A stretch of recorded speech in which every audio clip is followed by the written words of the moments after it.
Hujambo na karibu tena mtazamaji wa The World News katika kipindi hiki cha ulimwengu wa siasa. Mimi ni Adam Hussein.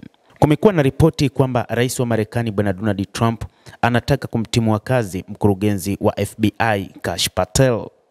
Lakini ikulu ya White House imekanusha kuwa Trump hakuwa na mpango wa kumfukuza mkuu huyo wa FBI.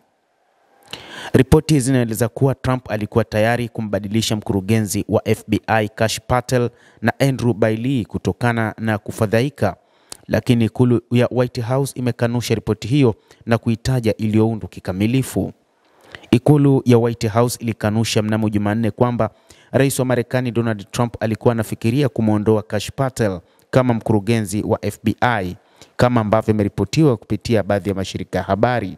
Mashirika ya habari yaliwataja watu watatu wasiojulikana wanaofahamu hali hiyo, na kupitia MS Now imeripoti kupitia mtandao wake kwamba Trump na wasaidizi wake wakuu wamekuwa kisikitishwa na vichwa vya habari visivyopendeza ambavyo Patel ametoa kupitia vyombo vya habari. Wamewaeleza washirika kuwa Rais Donald Trump anafikiria kumuondoa Patel na kumchukulia Andrew Bailey, afisa mkuu wa FBI, kama mbadala wake, kulingana na MS Now. Ikulu ya White House imesema kwamba huo ni uvumi wa kuzushwa na umeundwa kabisa kwa ajili ya kutengeneza taharuki.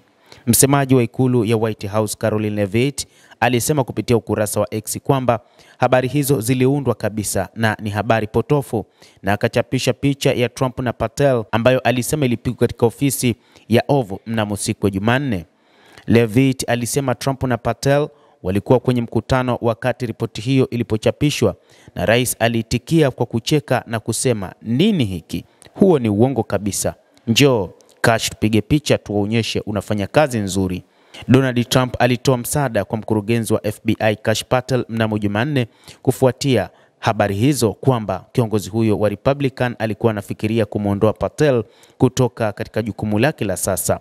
Alipoulizwa kuhusu ripoti hiyo, Trump aliwaambia waandishi wa habari ndani ya ndege ya Air Force One kwamba Patel alikuwa akifanya kazi kubwa na kwamba hakukuwa na mpango wa kumuondoa madarakani.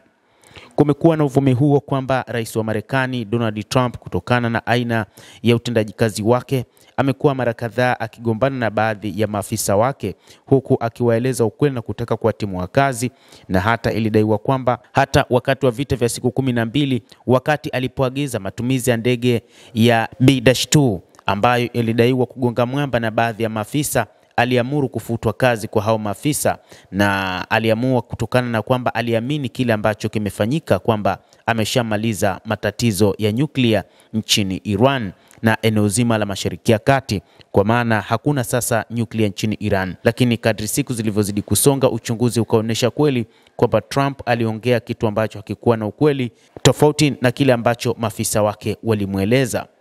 Mtazamaji wa The World News, endelea kutufuatilia, lakini usisahau kulike, usisahau kucomment, kadhalika na kusubscribe channel yetu hii. Utakuwa ukipata habari hizi kwa mapana kupitia The World News. Mimi ni Adam Hussein.